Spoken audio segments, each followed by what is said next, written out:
advantage, dakil iti tulong, kailangan iti epekto na.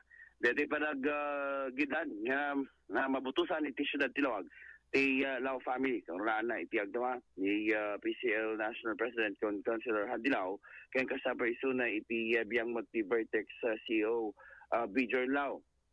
I mean, madlaw kadigiti nga gundaway, I don't know, dapat digiti gundaway nga mapagsinukat ti tao. More on advantage latan.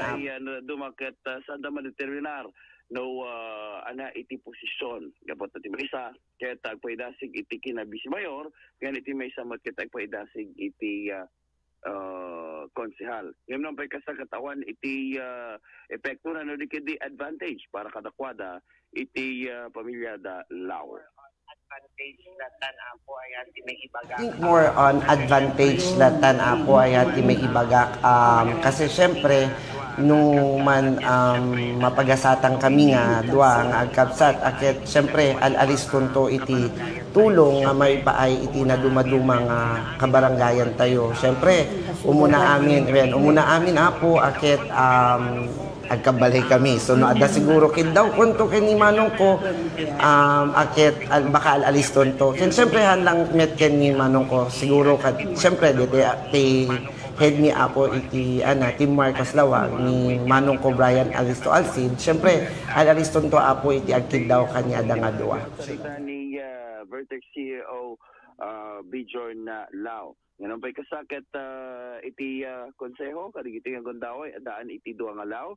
Ngayon iti partes naman iti oposisyon, iti agdama nga grupo. Idol Joan Sat nga po nga nagado nga Lao, iti aglaw-law, iti siyudad, ti Lawag. That latest para Joan? When Idol Bernard anong tawag nan mapagsinsinukat da nga rod. Deti kasi dalang agsingin ko na daw pa Idol Bernard galo na nagkuyog dan ket hamo ma-determine no siya sino kanya dati handiken na Bijor na. No di mo amamo di mo amo no sino ti Bijor ken handin. No amam ida at mapagdeterminar mo. So nga ala ket no mampay kasta agbalinto nga talo nga Lao iti konseho di ba Joan. Okay.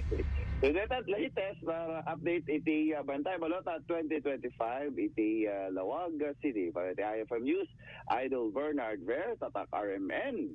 Bantay Balota 2025 midterm election, the RMN News special coverage.